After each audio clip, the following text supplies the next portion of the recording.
Hello दोस्तों, नमस्कार। मैं अनिल पांडे आप सभी का बिंब प्रतिबिंब प्रकाशन की दुनिया में हार्दिक स्वागत एवं अभिनंदन करता हूं। एक बात तो तय है कि आलोचना जगत ने जिस समय लोगों ने सबसे ज्यादा अविश्वास किया आलोचना जगत पर, उसने अपनी प्रतिबद्धता तो दिखाई है, काम किया है। क्योंकि लोगों को का कहना एक अलग बात है और विचार विश्लेषण की दुनिया में पहुंच करके किसी भी कृति या कृतिकार का मूल्यांकन करना एकदम अलग बात है। इस दौर में जब लोग आत्ममुग्धता की दुनिया से बाहर नहीं निकल रहे हैं, खुद को सर्वश्रेष्ठ साबित करने का एकदम झंडा उठाए हैं, उस दौर में भी रचनाकारों को पढ़ना, उनके मन मस्तिष्क को समझते हुए रचनाओं से दो चार होना एक जोखिम का कार्य तो है। आलोचना ने निसंदेह ऐसे जोखिम हर समय उठाए हैं।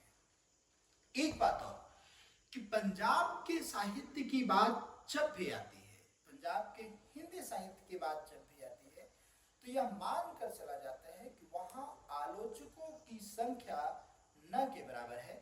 बहुत से रचनाकार इसलिए यहाँ प्रकाश में नहीं आ पाए क्योंकि उनको सही अर्थों में आलोचक नहीं मिले।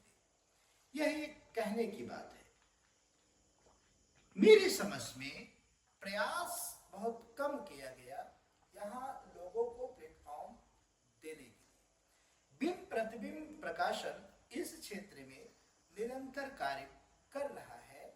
जब वह युवाओं के पास पहुंच रहा है और उनसे किसी विधा विशेष पर सक्रिय होने की मांग कर रहा है, प्रोजेक्ट दे रहा है। अभी हाल में ही डॉक्टर नीलम कुमारी, जो सरकारी कॉलेज गुरदासपुर पंजाब में हिंदी विभागाध्यक्ष के रूप में कार्यरत है, डॉक्टर नीलम कुमारी, उनकी पुस्तक स्त्रीवादी चेतना और चित्रा मुद्गल का कथा साहित्य लेकर के आए हैं। चित्रा मुद्गल किसी पहचान की मोहताज नहीं है। इसी तरीके से स्त्रीवादी चेतना पर भी खूब लेखन और कार्य हुआ है। लेकिन जब हम इस आलोचनात्मक ग्रंथ को देखते हैं डॉक्टर नीलम कुमारी के, तो निसंदेह प्रभावित हुए बिना नहीं रहा जाता। इसमें उपन्यास और कहानी दोनों विधाओं पर जो चित्रा मुद्गल जी ने लिखा है, बहुत गंभीरता से कार्य किया गया है। दोनों अध्यायों की, दोनों विधाओं की बात करें तो चित्रा मुद्गल के व्यक्ति से साहित्यकार की यात्रा से लेकर के हिंदी महिला लेखन में चित्रा मुद्गल की स्त्रीवादी चेतना का तुलनात्मक अध्ययन। यहां तक कुल 10 भागों में, 10 अध्यायों में विभाजित होकर यह किताब लिखी गई। और सही मायने में आपसे बताऊं तो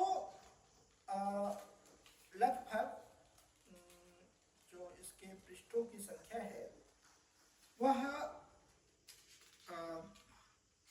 265 पेज, 265 पृष्ठों में विस्तारित होकर के यह महत्वपूर्ण चिंतन निकल करके आया है। कथा साहित्य में उपन्यास और कहानी दोनों विधाओं का अलग अलग दृष्टिकोण से मूल्यांकन किया गया है। पारिवारिक एवं सामाजिक संदर्भ, आर्थिक संदर्भ, राजनीतिक संदर्भ, सांस्कृतिक एवं नैतिक संदर्भ, और इन्हीं संदर्भों के अंतर्गत उपन्यासों का, इन्हीं संदर्भों के अंतर्गत कहानियों का जो मूल्यांकन किया गया है, वह एक गंभीर अध्ययन और निरंतर कार्य करने की प्रेरणा को दर्शाता है।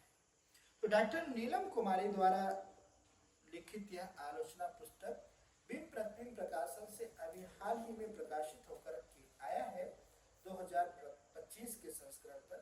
इसका जो मूल्य है हार्डबैक का वो 555 रुपए है। आप इस पुस्तक को बिन प्रतिबिंब प्रकाशन से प्राप्त कर सकते हैं। बिन प्रतिबिंब प्रकाशन का फेसबुक पेज है, उसका अपना अकाउंट है। इसकी ये किताब बहुत जल्दी फ्लिपकार्ट और अमेजन पर भी उपलब्ध होगी, आप वहाँ पर भी जाकर के प्राप्त कर सकते हैं। निसंदेह यह शोधार्थियों और विद्यार्थियों के लिए तो उपयोगी है ही, ये पुस्तक आम पाठकों के लिए भी बहुत उपयोगी है। इसलिए भी क्योंकि जो भाषा है वह बहुत ही सरल, सहज और व्यवहारिक है। दृष्टिकोण जो है लेखिका का वह नितांत निरपेक्ष है, कोई पूर्वाग्रह नहीं है, न ही तो कोई दुराग्रह है। रचना का विश्लेषण करते हुए लेखिका ने आम जनमानस की संवेदनाओं से सरोकार रखा है और रचनाकार की दृष्टि का मूल्यांकन करते समय कहीं भी पक्षपात को उभर करके आने नहीं दिया गया है। आलोचना में ये बहुत श्रम का कार्य होता है, जहां आप निरपेक्षता भी रखें, स्पष्टता भी रखें और सही मायने में व्यवहारिकता भी रखें। तो डॉक्टर नीलम कुमारी इस पुस्तक में इन सभी दृष्टियों से सफल रही हैं। इस बात को लेकर के हमें खुशी है, आपको भी गर्व हो सकता है। तो आइए हम इस किताब से जुड़ते हैं और उसके बाद अध्ययन करते हैं और लोगों को भी